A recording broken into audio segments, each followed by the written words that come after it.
안녕하십니까. 금요일 저녁 여러분들의 건강을 책임지는 건강 스페셜. 건강한 의사 최순우입니다. 네, 안녕하세요. 치의학 박사 정유미입니다. 오늘도 건강한 정보와 풍성한 정보들이 준비되어 있는데요. 방송을 보시다가 나와 내 가족의 건강에 대해서 궁금한 사항들이 있으신 분들은 지금 바로 02-2000-4959로 전화 주시면 자세한 상담이 가능하니까요. 여러분들의 많은 참여 부탁드리겠습니다. 네, 그럼 오늘 이야기 나눠볼 주제 화면으로 만나보시죠. 네. 인공유방 부용물 이식 후 발생하는 희귀암이 있습니다. 지난 8월 국내에서도 역형성 대세포 림프종 환자가 처음 확인되었는데요. 유방 부용물 부작용은 어떻게 발생할 수 있으며 만약 이 질환이 의심된다면 조치는 어떻게 취해야 할까요? 잠시 후 자세히 알아보시고요. 자, 지난 5년간 유방암 환자가 꾸준히 늘면서 30세 이후 자가 진단과 정기적인 검사가 더욱 강조되고 있습니다. 유방암 환자 중 3분의 1은 아무런 증상이 없어 병을 알아차리지 못한 채로 검진 시 암을 발견하는 경우가 많다고 하는데요. 유방암을 조기에 알아차릴 수 있는 자가 진단 방법과 다양한 검사, 그리고 진행 단계별 치료법까지 건강한 의사에서 확인해 보시죠.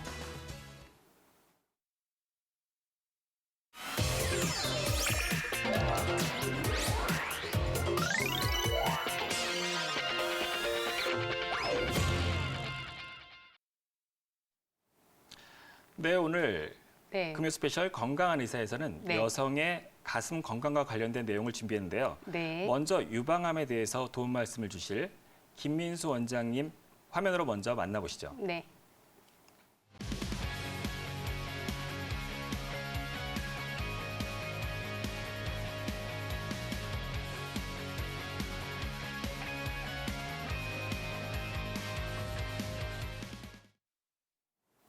네, 먼저 김민수 원장님 자리에 나오셨는데요. 인사 나눠볼까요? 원장님 안녕하세요. 안녕하세요. 네, 어서 오세요. 네, 소위 선진국형 암이라고 부르는 유방암이 세계적으로 급증하면서 연간 3천여 명이 진단을 받고 있다고 네, 합니다. 그렇습니다. 정말 많은 숫자이긴 한데요. 전체 유방암 중 유전적인 요인에 의한 발생은 5%에 불과하다고 하니까 생활 습관이 정말 문제가 되는 것 같긴 합니다. 네, 최근에 네. 식습관도 서구화되고 예. 초경도 빨라지고 또 결혼도 늦어지고 네. 그에 따라서 초산도 늦어지고 네. 그래서 여성 호르몬인 에스트로겐에 노출되는 그 기간이 길어지고 있습니다. 네. 이런 현상은 유방 질환에도 영향을 미치는데요. 네. 사실 여성이라면 누구나 발생할 수 있기 때문에 네. 증상이나 검사 주기를 미리 알아볼 필요가 있을 것 같습니다. 네. 자, 김민수 원장님, 최근 유방암 환자가 늘고 있다는 걸 실감하고 계신가요? 네, 그렇습니다. 네. 2018년 통계에 따르면 국내 여성은 발병률 1위가 유방암일 정도로 유방암이 증가하고 있는데요. 이 추세라면 현재 20대 여성 13명 중 1명은 살아가면서 유방암 환자가 될 수 있다고 예측할 수 있습니다. 저는 김민수 원장님 말씀을 듣고 다 놀랐어요. 왜냐하면 네. 지금 2018년에 1위가 유방암이라고 하고 그리고 여성 20대 중에서 13명 중에 1명이 유방암에 걸릴 확률이 있다고 하니까 정말 어마어마한 숫자인 것 같긴 한데요. 그럼 유방암에 대해서 좀 자세히 알아보면 좋을 것 같은데 네. 유방암은 어느 부위에 생기고 정확하게 어떤 질환인가요? 네, 유방암이란 말 그대로 예. 유방에 생긴 암세포에 이루어진 종양을 네. 의미합니다. 유방에는 여러 종류의 세포가 있기 때문에 발생 가능한 유방암의 종류 역시 꽤 많다고 볼 수 있습니다. 그러나 대부분의 유방암이 그림과 같이 유줍을 생성하는 소엽이라는 구조와 소엽과 유두를 연결하는 유관이라는 구조에서 발생하기 때문에 네. 일반적으로 유방암이라 하면 소엽과 유관에서 발생하는 암을 의미합니다. 네. 네, 그럼 유방암이라고 해서 다 똑같은 것이 아니군요. 네. 소엽에서 발생하는 암, 네. 그 유관에서 발생하는 암, 두 가지로 분류할 수 있다고 말씀해 주셨는데요. 네. 그 밖에도 또 어떤 암이 있나요? 네. 네, 유방암은 암이 기원한 세포의 종류뿐만 아니라 그 침윤 정도에 따라서 침윤성 유관암과 소엽암, 그리고 네. 비침윤성 유관암과 소엽암 등으로 나눌 수 있습니다. 네. 먼저 침윤성 유관암이란 그림과 같이 침윤성 유관암이란 유관을 이루는 세포에서 기원하는 암이 유관의 기저막을 침범했을 경우를 의미합니다. 네. 유방암의 대표적인 유형으로 전체 유방암의 75에서 85% 정도를 차지하고 오, 있습니다. 네. 다음으로 침윤성 소엽암이란 소엽을 구성하는 세포에서 기원한 암으로 전체 유방암의 5에서 10% 정도를 차지하고 있습니다.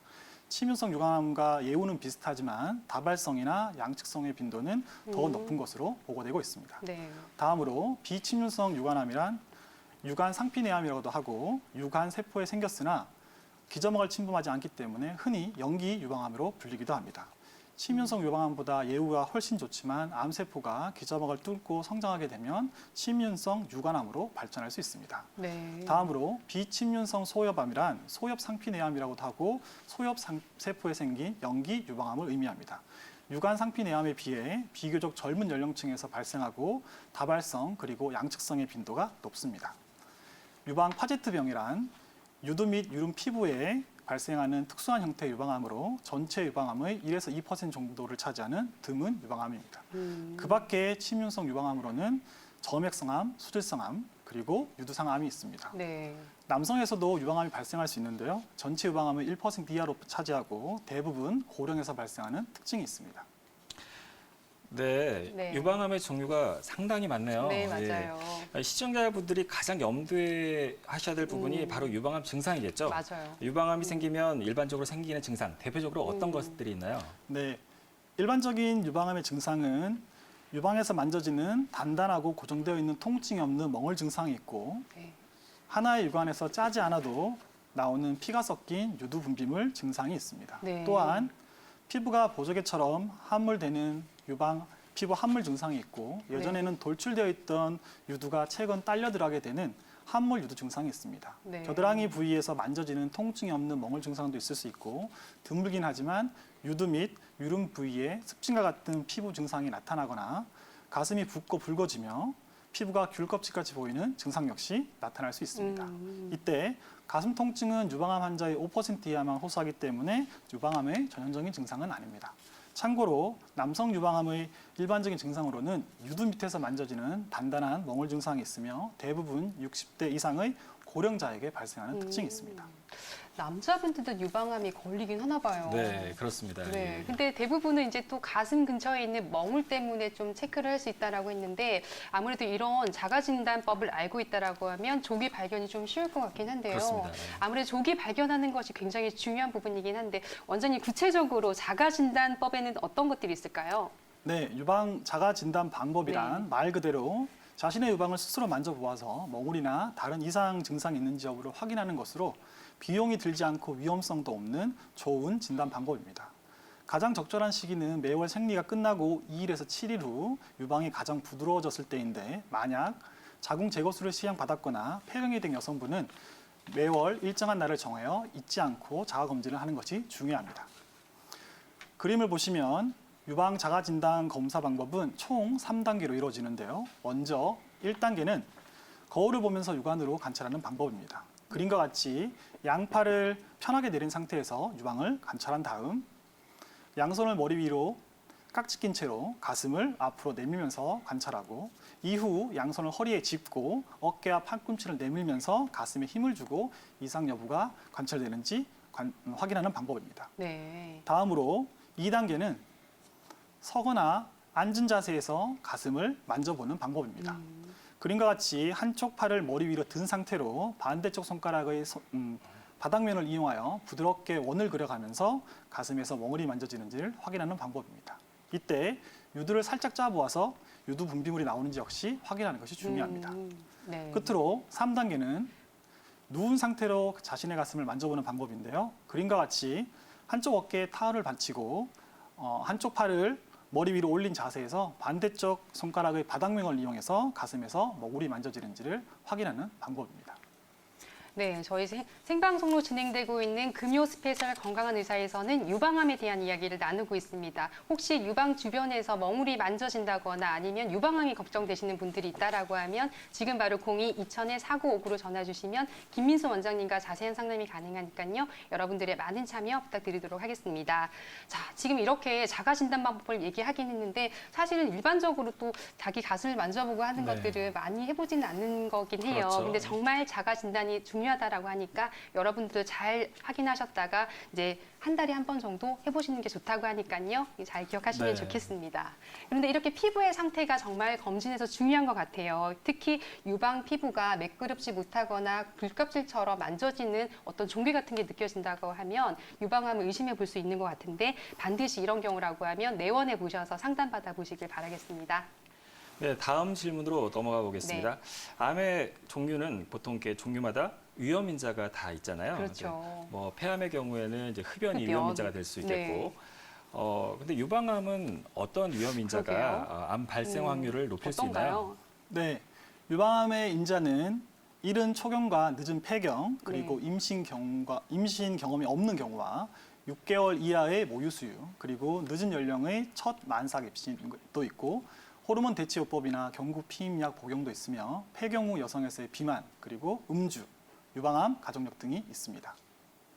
네, 이렇게 유방암에도 또 여러 인자가 있다라고는 하는데 네. 피할 수 있다라고 하면 피하는 것이 좋긴 하겠죠. 네, 뭐 정유 원장님도 들으니까 네. 뭐 좀 이렇게 피할 수 있는 게 있나요? 예, 제가 보니까 일단 음주는 좀 조심해야겠네요, 예, 좀 앞으로. 빨리 끊으시는 게 좋겠습니다. 예, 네. 다행히 또 저는 그래도 유방암 가족 유학은 없기 때문에 천만 다행이네요. 예, 이런 거는 네. 또 다행이네요. 네. 네. 앞서 알아본 방법으로 유방암 자가 진단을 하고 네. 또 위험 인자를 종합해 봤더니 아무래도 유방암에 걸린 것 같다라고 생각되시는 분들은 병원으로 가서 맞아요. 진단을 받아야 할 텐데요. 네. 원장님, 병원에 가서 어떤 검사를 하게 되나요? 네, 기본적인 검사는 유방을 기계로 압박한 상태로 예. 촬영하는 유방 촬영술 검사가 있습니다. 아, 네. 유방 촬영술 검사는 유방암 진단의 필수적인 검사 방법으로 촉진이나 초음파 검사 등에서는 발견이 어려운 미세석회화 부분을 찾는 중요한 역할을 합니다. 이때 미세석회화란 네. 유방 촬영술상 작고 하얀 부분으로 나타나는 소견을 의미하는데 그 일부는 유방암의 초기 증상일 수 있습니다. 오. 우리나라 젊은 여성의 경우 대부분은 유방 조직의 밀도가 높은 치밀 유방 환자이기 때문에 유방 촬영술만으로는 정확한 진단을 내리기가 쉽지 않습니다. 따라서 유방 초음파 검사를 병행하는 경우가 많습니다. 네, 이렇게 아무래도 유방암 검사 중에서 가장 많이 받아보는 게 초음파 검사가 아닐까 하는데요. 네. 사실 건강검진을 통해서 유방 촬영술을 하긴 하는데 저도 선택적으로 해서 이렇게 초음파 검사를 맡아봐서 저도 이런 경험이 있긴 합니다. 네. 그러면 좀 이런 검사를 통해서 유방암이 의심된다라고 하면 암세포를 조금 더 확인하기 위해서 조금 더 구체적인 검사를 할 것 같긴 한데요. 네. 원장님, 어떤 검사가 다음으로 진행될 수 있을까요? 네, 다음 유방암의 진단 검사는 초음파 검사입니다. 네. 유방에 젤을 바른 상태에서 탐촉자를 이용하여 검사하는 방법으로 치밀 유방 여성에서는 유방 촬영술로는 종괴를 찾기 어려울 때 이용할 수 있습니다. 네. 무록의 경우 약 90에서 99% 정도의 정도로 진단할 수 있고 악성 종양과 양성 종양의 경우에는 초음파 소견만으로도 60에서 80% 정도 구별이 가능합니다. 만약 악성 소견이 있거나 그럴 가능성이 높은 병변이 관찰될 경우에는 초음파를 이용하여 조직 검사를 할 수 있고 예. 악성 소견이 관찰되지 않을 경우에는 초음파 소견에 따라서 6개월에서 1년 간격으로 추적 관찰을 실시할 수 있습니다. 예. 또 뭐 유방암 진단 검사도 있는 것 같아요. 여러 검사가 있긴 한가 봐요. 예. 네, 이렇게 이게 저희가 또 진공흡입 생검이라고 해서 만모통에 대한 것들도 들어본 것 같은데 원장님 이런 것도 또 중요한 부분이긴 하죠. 그렇죠. 예. 예전에는 이제 무조건 절제해서 예. 흉터를 남기고 종양을 제거했다면 이제 뭐 신기술이 발전해서 작은 절개창으로도 이제 종괴를 제거할 수 있으니까 여성의 입장에서는 정말 좋죠. 네. 그러면 저희가 또 김민수 원장님한테 또 자세하게 한번 들어보면 좋을 것 같은데 원장님 실제로 이런 검사가 좀 도움이 되나요? 어떤가요? 네, 유방암 진단을 위한 예. 검사 방법에는 크게 세 가지가 있는데요. 네. 미세침 흡인 세포 검사와 예. 중심부 반을 생검 그리고 진공 흡입 생검이 있습니다. 먼저 네. 미세침 흡인 세포 검사 방법이란 가는 바늘을 병변 부위에 여러 번 찔러 소량의 세포를 뽑은 다음 암세포 여부를 확인하는 검사 방법입니다. 통증이 네. 적고 시술이 빠르고 간편하며 혈종과 같은 합병증 발생 위험이 적은 장점이 있습니다. 그러나 많은 양의 조직을 얻을 수 없기에 진단의 정확도가 낮다는 한계가 있고 숙련된 세포 병리 전문가가 있어야 한다는 점 그리고 네. 침윤성 유방암과 비침윤성 유방암을 감별할 수 없다는 단점이 있습니다. 네. 네. 다음으로 중심부 반을생검 검사가 있는데요. 일명 총생검 검사라고 하고요. 네. 미세침 흡입세포 검사보다는 좀 더 굵은 바늘을 사용하기 때문에 암세포 여부를 더 확실히 진단하는 검사 방법입니다. 네. 많은 양의 조직을 얻을 수 있기 때문에 현재 유방암 진단 시 가장 많이 이용되고 있는 검사 방법입니다. 그러나 바늘이 더 굵기 때문에 출혈, 통증, 염증 등의 문제가 발생할 수 있는 단점이 있습니다. 다음으로 진공흡입생검 검사인 맘모톰이라는 방법이 있는데요. 이 방법은 진공흡입기와 회전칼을 부착된 바늘을 이용해서 유방 조직을 잘라서 제거하는 검사 방법입니다. 앞서 살펴본 조직 검사 방법 중에서 가장 굵은 바늘을 사용하기 때문에 채취하는 조직의 양이 가장 많다는 특징이 있습니다. 네. 암이 의심될 경우에는 조직 검사 목적으로 사용할 수 있지만 병변의 크기가 작은 양성 종양일 경우에는 5mm 이하의 흉터로도 완전 제거가 가능하기 때문에 양성 종양의 치료 목적으로도 사용되고 있습니다. 이렇게 검사를 하면서 양성 종양 같은 경우에는 또 제거도 가능하다고 하니까 정말 검사가 좀 좋은 방법 중에 그렇죠. 하나네요. 뭐 진단도 하고 예. 바로 양성 정형 같은 경우에 그렇죠. 이제 치료까지 바로 들어가니까 네. 정말 좋은 시술인 것 같습니다. 네. 그런데 이렇게 검사를 통해서 저희가 유방암이 확진된 경우라고 네. 하면 어쩔 수 없이 치료를 진행해야 하는데 이 중에서 보니까 또 절제술을 하신 분들이 주변에서 있긴 하더라고요. 네. 근데 뭐 유방암 수술을 하신 분들 중에서는 초기에 발견했다라고 하면 아마 가슴을 좀 절제하지 않고도 살릴 수 있을 네. 것 같은데 어떤가요? 이 절제술은 어떤 식으로 진행이 되고 있나요? 네, 초기에 암이 발견되었다 하더라도 예. 암의 범위에 따라서 수술 범위가 결정되기 때문에 아주 초기 유방암이라 하더라도 전체 할 절제술을 수가 할 수 있군요. 있습니다. 하지만 보통 초기 유방암이 진단될 경우에는 부분 절제술로 해결되는 경우가 많습니다. 네. 일반적인 유방암의 수술 방법에는 유방 부분 절제술과 유방 전 절제술이 있는데요. 먼저 유방 부분 절제술을 살펴보면 암 병변을 포함하여 유방 조직의 부분만 제거하는 절제술을 의미합니다. 다른 말로 유방 보존적 절제술이라고도 합니다. 암의 크기가 유방 전체의 크기에 비해 비교적 작고 비교적 유방의 한쪽 부분에 있을 경우에 실시할 수 있습니다. 네. 다음으로 다른 방법은 흉근 및 그림과 같이 흉근 및 가슴 피부 일부를 제외한 유방 조직 전체를 제거하는 유방 전 절제술이 있습니다. 앞서 말씀드렸듯이 암이 분포한 범위에 따라서 제거 범위가 결정되기 때문에 연기 유방암인 경우에도 유방 전 절제술을 실시할 수도 있습니다. 네, 뭐 네. 유방 절제술을 시행한다고 하더라도 뭐 성형외과에서 네. 뭐 보형물을 이용하거나 자기 조직을 이용해서 뭐 복원을 다시 가능하니까 복원이 너무 가능하군요. 뭐 이렇게 걱정은 안 하셔도 될 것 같고요. 네. 근데 하지만 뭐 암이라는 게 재발을 많이 하지 않습니까? 네. 그래서 평생 뭐 검사하고 관리하고 그래야 될 것 같은데 맞습니다. 수술 후에도 남아 있는 그런 미세한 암세포 증식이라든지 재발을 막기 위한 뭐 약물 치료도 있죠. 네, 네. 그렇습니다.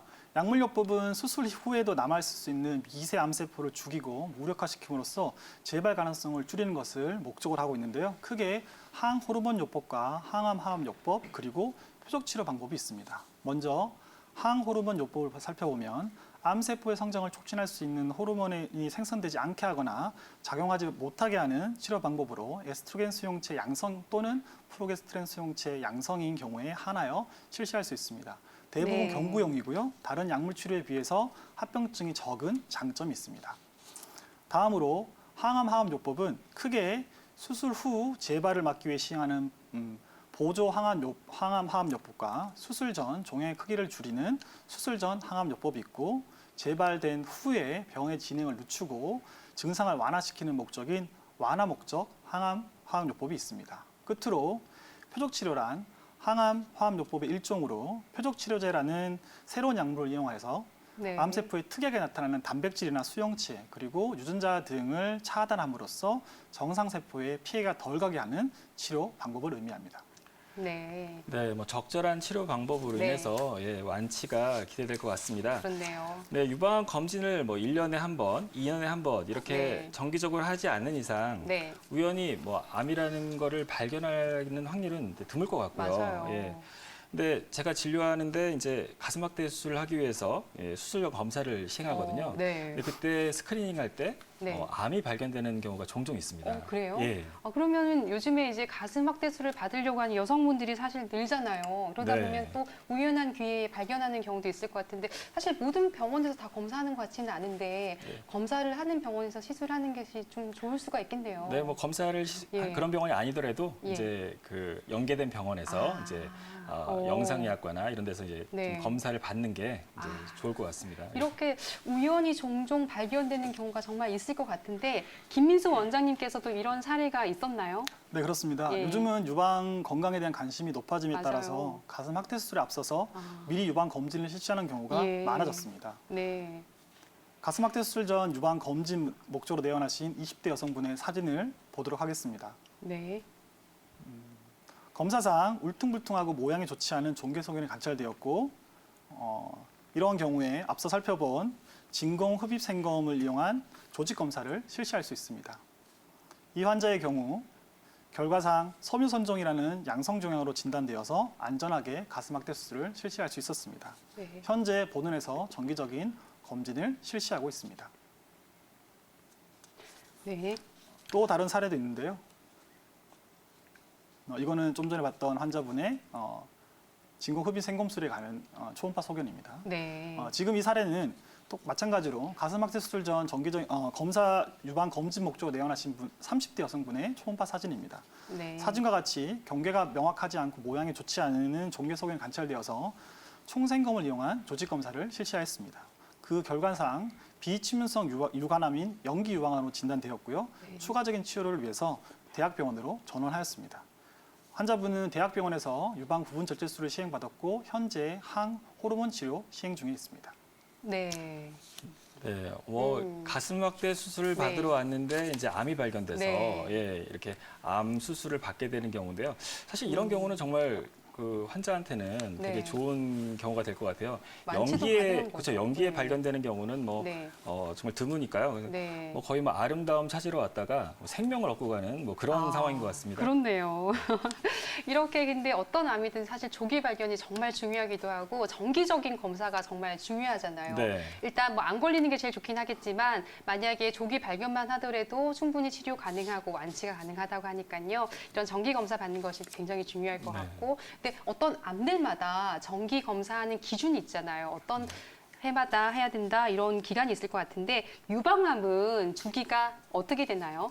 네, 유방암은 조기에 발견된 경우 매우 예. 좋은 치료 성적을 보이기 때문에 네. 정기적인 자가 검진 및 병원 검진이 매우 중요합니다. 예. 한국유방암학회가 권하고 있는 유방암 조기 검진 공고안을 보면요. 30세 이후에는 매월 유방 자가 검진을 실시하도록 하고 있고 35세 이후에는 2년 간격으로 의사에 의한 임상 검진을 추가하도록 하고요. 40세 이후에는 1에서 2년 간격으로 의사에 의한 임상 검진 및 유방 촬영술을 실시받도록 권하고 있습니다. 만약 뚜렷한 유방암의 가족력이 있거나 유전자 변이가 있는 환자분들 같은 경우에는 의사와 상담하여서 검사 방법이나 검사 간격을 결정하시면 됩니다. 네.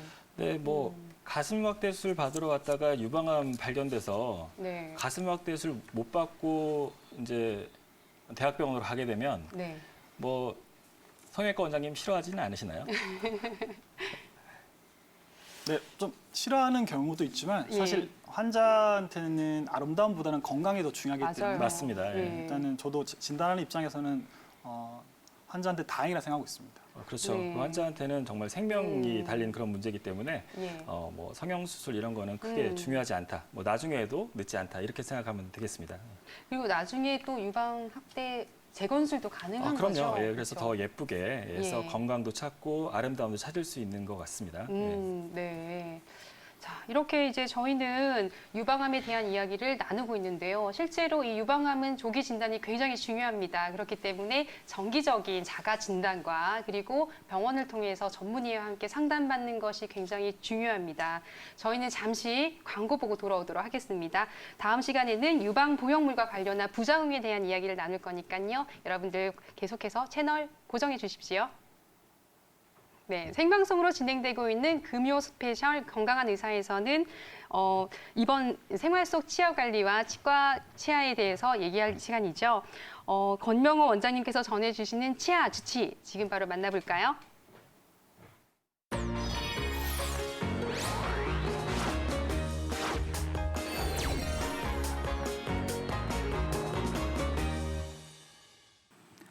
안녕하세요. 무병장수의 첫걸음, 여러분의 치아 건강을 책임지는 권명우입니다.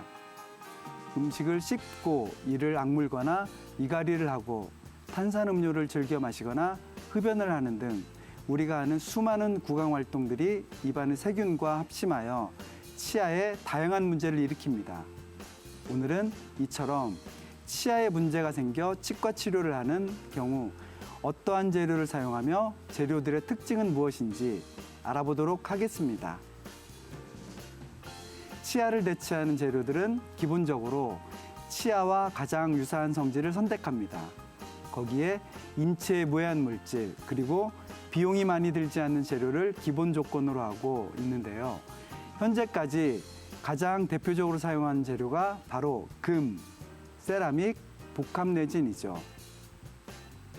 금의 경우 생체의 친화적인 성질뿐만 아니라 녹는 점이 낮아 주조가 용이하다는 장점이 있고요. 다른 금속과 일정 비율 혼합하면 치아와 유사한 물성을 띠기 때문에 치과에서는 충치의 수복뿐 아니라 씌우는 재료로도 가장 많이 사용하고 있습니다. 노출이 많은 앞니의 수복에서는 주로 세라믹을 사용하고 있습니다. 그러나 세라믹은 잘 깨진다는 단점이 있어 이를 방지하기 위해 안쪽으로 금속을 일부 피복하고 그 위에 도제를 축성하는 방법을 적용하고 있는데요. 그럼에도 여전히 파절 위험성이 커 최근에는 세라믹의 취약점을 보완한 지르코니아가 새롭게 떠오르고 있습니다. 지르코니아를 이용한 보철은 도제 축성 방식의 세라믹 보철에 비해 파절의 위험이 낮아 구치부의 경우에는 많이 이용되고 있습니다. 다음은 복합내진에 대해 알아보죠. 복합내진은 합성수지로 이루어져 금이나 세라믹에 비해 물성이 좋지 않지만 치아색과의 유사함, 그리고 치아에 직접 강한 접착을 할 수 있다는 장점 덕분에 널리 이용하는 재료입니다. 나아가 세라믹과의 혼합으로 레진과 세라믹의 장점을 둘 다 가지고 있는 하이브리드 재료가 소개되고 있는 추세입니다. 치아 수복 재료는 재료 자체의 물성이나 장점에 초점을 맞추기보다는 치과 치료의 디지털 기술의 발전과 맞물려 변화하는 경향이 있습니다. 대표적으로 캐드캠을 이용한 보철 제작 방식이나 3D 프린터 기술의 발전이 새로운 수복 재료를 탄생시킬 수 있는 것이죠. 자, 여러분이 치과에서 충치나 파절 등으로 다양한 수복 치료를 하게 된다면 이와 같은 재료들에 대해 충분히 상담하신 후 최적의 재료를 선택해 보시기 바랍니다. 이상 여러분의 치아 주치의 권명우였습니다.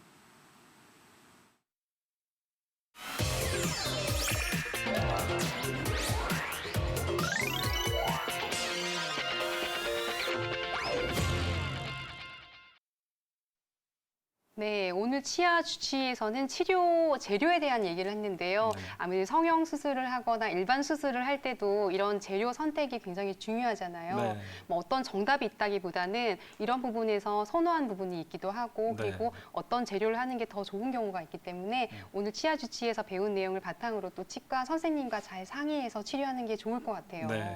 실제로 이 가슴 확대 같은 걸 하는 경우에도 보형물이 굉장히 다양하잖아요. 네, 맞습니다. 예. 예. 자, 그래서 저희는 이제 다시 유방과 관련한 질환에 대한 이야기로 다시 넘어가 돌아갈까요? 볼까요? 예.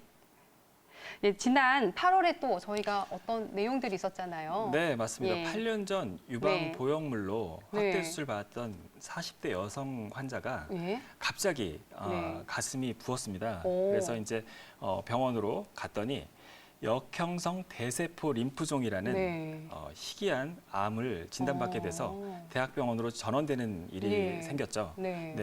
네. 뭐 보형물의 부작용으로 어. 암이 생기는 그런 일이었습니다. 아, 그럴 수도 있구나 하면서도 같은 보형물을 사용한 사람들에게 계속적으로 이런 질환이 일어나기 때문에 정말 큰 이슈가 되고 있고 네. 앞으로도 또 발생할 수 있는 거잖아요. 네.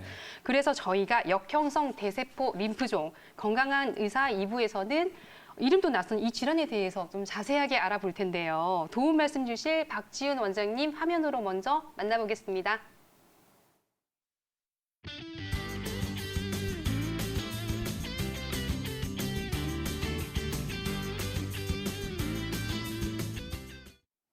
네, 박지훈 원장님 자리에 나오셨는데요. 원장님 안녕하세요. 안녕하세요. 네. 네, 저희가 앞서 국내에서 처음 보고됐던 환자 이야기를 했는데요. 네. 역형성 대세포 림프종, 네. 병명도 길고 너무 어렵습니다. 어려워요. 예. 네. 처음 들어온 분도 많을 네. 것 같은데요. 박지훈 원장님, 이게 어떤 질환인가요? 네, 우선 림프종이란 질환에 대해서는 들어보신 적이 있으실 텐데요. 네. 림프종은 그 원인이 되는 세포와 그 진행 양상에 따라서 매우 다양하게 분류가 되고 이름이 붙여지게 됩니다. 여러 림프종들 가운데 역형성 대세포 림프종은 1985년에 처음 보고가 되었고 네. 2001년에 이르러서야 WHO의 질환 카테고리가 등록될 정도로 비교적 역사가 짧은 질환이라고 볼 수가 그렇네요. 있습니다. 미국 여성에서 매년 50만 명 분의 1의 확률로 발생한다고 알려져 있고 유방에서 발병하는 경우는 더욱 드물어서 1억 명 중에 3명 정도의 확률로 발생한다고 알려져 있습니다. 네. 이는 매우 드문 확률로 발생한다고 볼 수가 있는데 WHO에서는 역형성 대세포 림프종을 림프 증식성 질환의 일종으로 분류하기도 했습니다. 이는 양성에서부터 악성에 이르기까지 매우 넓은 스펙트럼을 가지고 있는 질환이라고 이해하시면 될 것 같습니다. 네, 실제로 2001년에 이르러서야 WHO에 등록된 질환이라고 하는데 그러고 또 저희가 역형성 대세포 림프종이 유방에 발생하는 네. 경우가 1억 명 중에 3명에 불과하다라고 하는데 이렇게 낮은 확률 속에서 국내에서 환자가 발생했다고 하니까 정말 엄청난 이슈일 수밖에 없겠네요. 네, 그렇습니다. 하지만 이는 네. 일반적인 역형성 대세포 림프종에 관한 확률이고요. 보형물과 관련된 역형성 대세포 림프종의 경우는 이야기가 달라집니다. 잠시 뒤에 다시 말씀드리겠습니다. 네. 네, 보통 네. 림프종보다 보형물 때문에 생기는 림프종은 다르다 이거죠. 네. 네, 이 질환이 원인이 보형물인 거잖아요. 그래서 어떤 보형물에서 왜 발생하는 거며 언제 처음 이 질병이 보고가 되었나요? 네, 보형물을 넣은 환자에서 발생한 역형성 대세포 림프종은 90년대 중반에 그 처음으로 보고가 되었습니다. 하지만 당시에는 환자 숫자가 적었기 때문에 제대로 된 평가나 분석은 하기 힘들었습니다. 따라서 사람들은 보형물과 역형성 대세포 림프종이 관계가 있지 않을까 정도의 추측만 가능했고 많은 사람들이 크게 경각심을 갖지는 않았습니다. 네. 그러다가 2011년에 미국에서 처음으로 여러 보고들을 종합해서 분석한 논문이 발표가 됩니다. 네. 당시 환자는 총 27명이었습니다.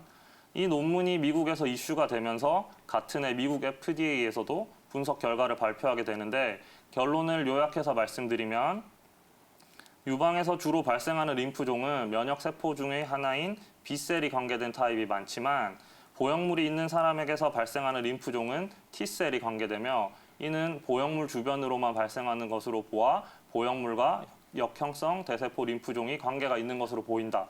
하지만 아직까지는 그 정확한 원인은 알 수 없다라는 것이 그 내용이었습니다. 네. 당시에는 환자들이 어떤 보형물을 사용했는지 모르는 경우도 많았고 정보 자체가 너무 부족해서 정확한 원인이나 발병률을 계산하기가 어려웠습니다. 네. 네. 하지만 이후 역형성 대세포 림프종에 대한 경각심이 크게 증가하였고 지속적으로 관심을 가지고 환자를 발견하고 데이터를 분석하는 노력이 더해지며 많은 연구 결과가 발표가 되었습니다. 네. 이에 2016년 WHO에서는 보형물 관련 역형성 대세포 림프종을 하나의 질환으로 인정하게 되었습니다. 네. 각각 연구 결과마다 차이는 있지만 현재 세계적으로 600명 이상의 환자들이 보고되었다고 알려져 있습니다. 이렇게 세계에서 600명인데 또 우리나라에 한 명이 있다라고 하니까 그쵸. 정말 좀 놀랍기도 하고 걱정도 되긴 하는데요. 네. 그렇다고 하면 이 보형물과 관련한 역형성 대세포 림프종의 발병 확률은 과연 얼마나 되나요? 네, 어떤 질환이 발생하는 확률을 계산하려면 상당히 많은 양의 정보가 필요합니다. 쉽게 이야기하자면 전체 보형물을 가지고 있는 환자 수에서 역형성 대세포 림프종이 발생하는 환자 수를 계산을 해야 되는데 이 질환에 대한 정보가 부족했던 초기에는 환자의 정확한 진단이 이뤄지지 않은 채 그냥 넘어가는 경우도 많았습니다.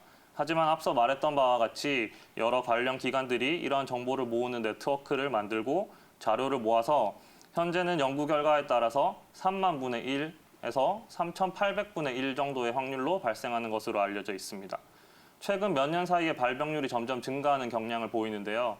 이는 인식률의 증가로 인해서 진단율이 높아져서 발생하는 것이라고 생각을 하고 시간이 지나면서 이런 발병률은 일정 수준에 도달해서 유지가 될 것으로 생각이 됩니다. 네. 현재 데이터로는 7,000개의 보형물당 한 건의 역형성 대세포 림프종이 발생한다고 생각하시면 이해가 쉬우실 것 같습니다. 현재 세계적으로 3,500만 명 이상의 여성분들이 몸속에 텍스처 보형물을 가지고 있다고 알려져 있기 때문에 이 수치가 결코 무시할 수 있는 수준은 아니라고 볼 수 있겠습니다.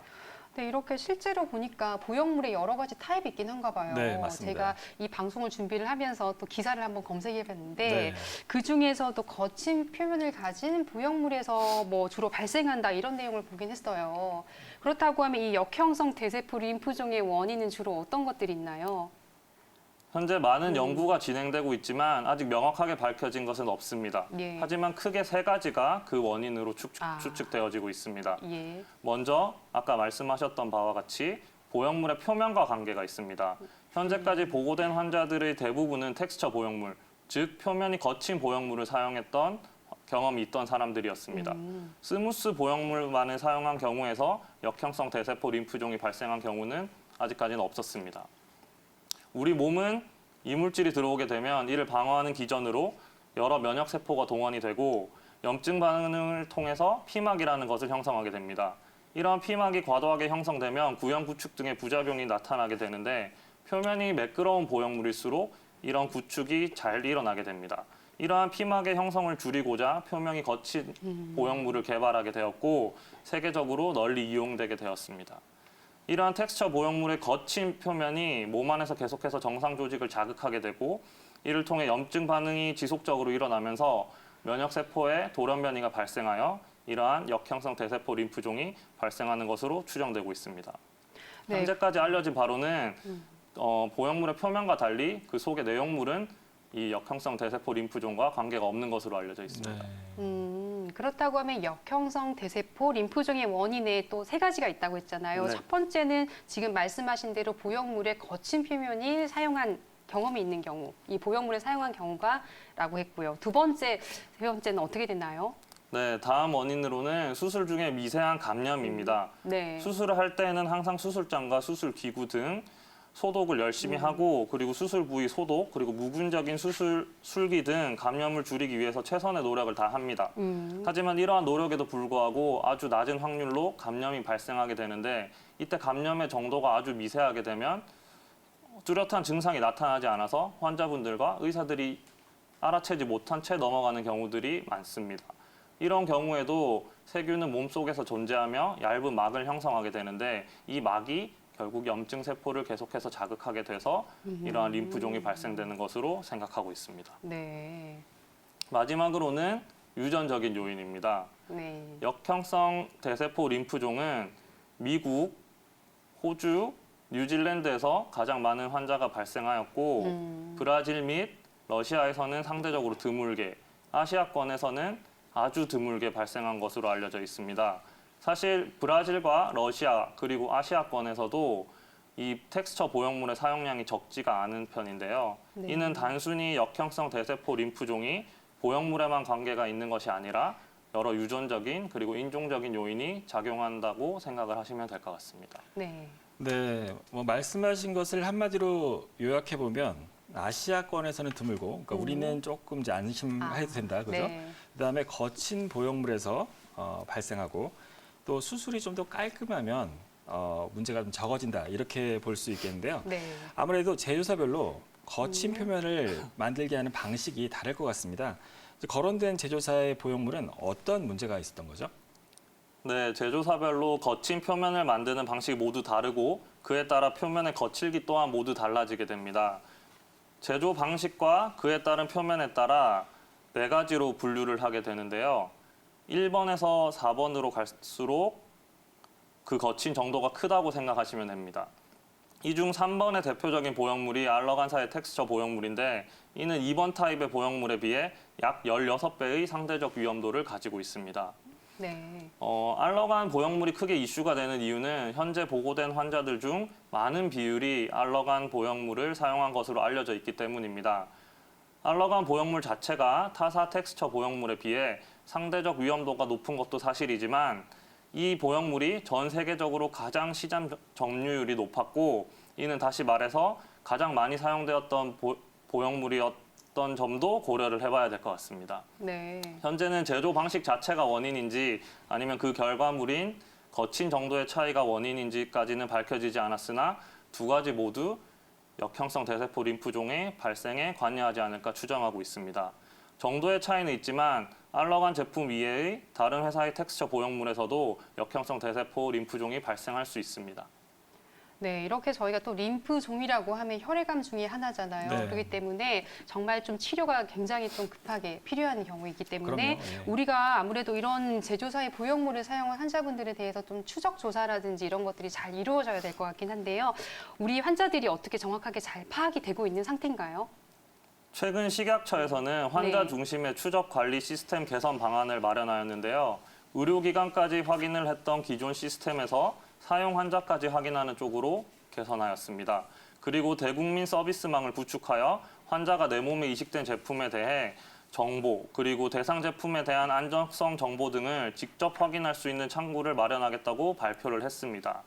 최근 식약처의 자료에 따르면 6에서 7만 명 정도의 환자가 엘러간 텍스처 보형물로 수술을 받은 것으로 추정되고 있는데 이 가운데 약 4만 4,500명 정도의 환자를 파악한 상태라고 합니다. 안전성 정보 개별 통보가 이뤄진 환자는 전체의 15%에 불과하다고 하는데요. 이는 문제 제품을 사용한 의료기관 중 추적 관리 시스템에 등록된 의료기관이 전체의 43.5%에 불과했기 때문입니다. 조금 더 환자 파악을 위한 노력이 필요할 것으로 생각됩니다. 네, 이렇게 근데 유방 네. 확대술을 또 받으신 분들은 자기가 어떤 보형물을 사용하는지 모르기 때문에 걱정도 되시고 혹시 또 제거해야 되지 않나 이런 것들 걱정할 것 같은데 어떠세요? 그렇죠. 뭐 너무 네. 또 시간이 또 오래 되신 분들은 뭐 어느 병원인지도 모르고 네. 또 폐업한 병원도 있고 그러니까 그러니까요. 막막한 경우가 좀 많은 것 같습니다. 네. 그럼 기존에 유방 보형물로 수술하는 환자들은 어떤 걸 준비를 해야 될까요? 네, 유방 보형물로 수술하신 많은 분들이 걱정이 많으실 텐데요. 먼저 본인이 어떤 보형물을 사용해서 수술을 하셨는지 아시는 것이 가장 중요합니다. 네. 혹시라도 보형물의 종류를 모르신다면 수술 받은 병원에 문의를 하시는 게 좋겠습니다. 혹시 수술 받았던 병원이 폐업을 하거나 했다면 관할 보건소에 내원하시거나 식약처에 문의를 하시면 관련된 정보를 받아보실 수가 있습니다. 네. 네, 그렇군요. 그런데 사실 이런 걸 다 기억하는 건 쉽지 않죠. 또 그렇죠. 이제 오래전에 수술을 받으신 분들은 더더욱 그렇고요. 네. 만약 이도저도 알 수가 없다면 개인이 할 수 있는 건 역형성 대세포 림프종의 증상을 자세히 알고 만약 의심된다면 빨리 병원을 찾는 길이겠죠. 주요 증상은 어떻습니까? 가장 흔히 나타나는 증상은 장액종입니다. 네. 약 3분의 2 이상의 환자들에게서 발견되는데 네. 장액종이란 것은 쉽게 얘기해서 보형물과 그 피막 사이에 체액이 고이는 것을 말합니다. 이로 인해 가슴이 부어오르게 되며 피부에 발적이 나타나기도 합니다. 조직이 팽창되며 통증 또한 나타날 수 있습니다. 이러한 장액종 및 관련 증상들은 수술 후 8에서 9년 정도가 지난 후에 나타난다고 알려져 있습니다. 이 외에도 가슴에 몽우리가 만져지거나 보형물 주변으로 구축이 일어날 수 있습니다. 뭐 가슴 확대술을 받고 구축이 일어났거나 아니면 장액종 증상이 나타난다고 하면 당연히 병원을 찾겠지만 이런 증상이 나타날 경우에 또 정확한 상태를 알아보기 위해서 검사를 받아야 할 텐데요. 어떤 검사 방법들이 있을까요? 수술 후 1년이 지나 갑자기 앞서 말한 증상들이 나타났다면 병원에 내원해서 진찰 및 초음파 검사를 받아보시는 것이 좋습니다. 아, 네. 사진과 같이 초음파에서 장액종이 발견된다면 이를 뽑아내서 면역화학 검사를 시행하여 확진을 내릴 수가 있습니다. 예. 현재 식약처와 대한성형외과 학회에서는 함께 조치 절차를 다음과 같이 마련해 둔 상태인데요.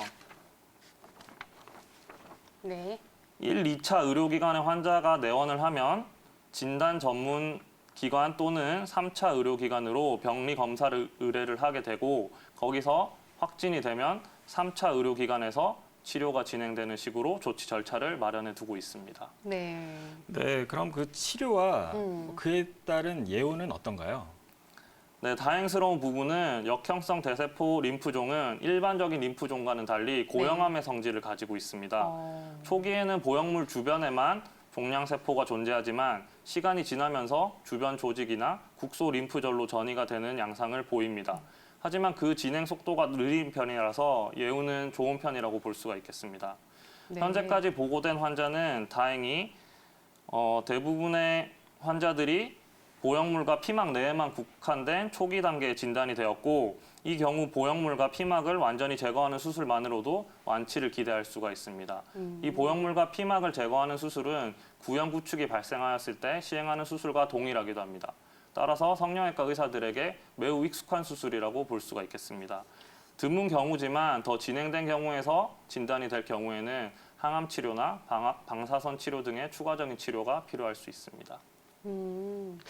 그래도 그나마 이 보형물 때문에 생긴 이 림프종이 예후가 좀 좋다고 하니까 그나마 좀 다행이긴 하네요. 네, 치료도 좀 비교적 간단한 편이고요. 네, 네, 바깥쪽에 뭐 흉터도 이렇게 많이 안 보일 거고 성형외과 의사들이 아주 네. 익숙한 방법이다 이렇게 말씀해 주셨네요. 원장님도 실제로 뭐 이 구형 구축에 관한 치료들을 많이 하고 계신 거죠? 뭐 많죠. 예. 특히나 예전에 스무스 보형물을 했을 때, 마사지하는 보형물을 했을 때 구형 구축이 사실 과제였습니다. 그래서 네. 이제 거친 표면에 보형물로 간 이유도 있거든요. 예. 자, 그렇다고 하면 어쨌든 이 제조사의 보형물은 이제 사용이 완전히 중지된 상태인가요? 네, 그렇습니다. 리콜 네. 조치가 내려졌고 식약처에서는 추가적으로 8월 29일 국내 의료기관에 몇몇 종류의 거친 보형물 사용 중지를 요청하였습니다. 뭐 사실 근데 예방적으로 네. 보형물을 제거해달라 뭐 이런 그러니까요. 문의도 많이 있을 것 하는 게 같은데요. 좋을까요? 일단 증상이 없는 경우에는 정기적으로 유방 검사를 받을 것을 권해드립니다. 한국 성형외과 학회와 미국 FDA에서는 예방적 제거는 권하지 않습니다. 그 이유는 예방적 수술로 기대할 수 있는 효과를 수술과 관련된 전신마취 합병증, 수술 후 발생할 수 있는 출혈과 염증 등의 문제와 비교해서 종합적으로 생각해 봤을 때 득이 실보다 많지 않다고 판단하기 때문입니다. 네, 그렇다고 하면 이제 앞으로 유방 확대술을 계획하고 있는 분이라고 하면 어떤 점을 고려하는 것이 좋을까요? 네, 저희가 수술 시에 보형물을 선택을 하게 될 때는 네. 환자 및 의사의 개인적인 선호도뿐만 아니라 네. 환자의 조직 특성을 보고 적합한 보형물을 고르게 됩니다. 이전에는 보형물을 크게 둥근 모양의 스무스 그리고 텍스처 보형물, 단순히 둥근 모양이 아니라 자연스러운 모양으로 만들어 놓은 물방울 보형물로 나누어서 그 중에서 선택을 해서 수술을 했었습니다. 네. 최근에는 텍스처 보형물 중에서도 거칠기를 더 세밀하게 만든 보형물이 등장하여 기존의 텍스처 보형물을 마크로 텍스처 보형물, 미세한 거칠기를 가지고 있는 보형물을 마이크로 텍스처 보형물이라고 구분하여 사용하고 있습니다. 사실 이러한 마이크로 텍스처 보형물 중에서 국내에서 널리 사용되고 있는 제품들은 보형물의 국제 분류 기준에서 스무스 보형물로 분류될 정도로 미세한 표면을 가지고 있기 때문에 현재까지로서는 보형물 관련 역형성 대세포 림프종과는 관계가 없다고 할 수 있겠습니다. 네. 따라서 이런 마이크로 텍스처 보형물들은 앞서 말한 사용 중지 대상 품목에서도 제외가 되었습니다. 결론적으로 보형물 관련 역형성 대세포 림프종이 걱정되시는 분들은 가슴 확대 수술을 시행할 때 스무스 또는 마이크로 텍스처 보형물을 선택하시는 것을 권해드립니다. 하지만 여러 가지 이유로 마크로 텍스처 보형물로 수술을 받으신다면 정기적인 추적 검사와 관찰을 하시는 것이 좋겠습니다. 따라서 검진 시스템을 잘 갖춘 병원을 선택하시기를 권해드립니다. 네, 오늘 건강한 의사에서는 유방암과 그리고 보형물에 대한 이야기를 나눠봤습니다. 실제로 이제 추적 관찰과 그리고 정기적인 검진이 굉장히 중요하다고 했는데요. 여러분들도 이 점 명심하시고 잘 확인하시길 바라겠습니다. 자, 건강한 의사 오늘 준비한 소식은 바로 여기까지입니다. 저희는 다음 이 시간 더 알차고 건강한 주제로 찾아뵙도록 하겠습니다. 시청해주신 여러분 고맙습니다.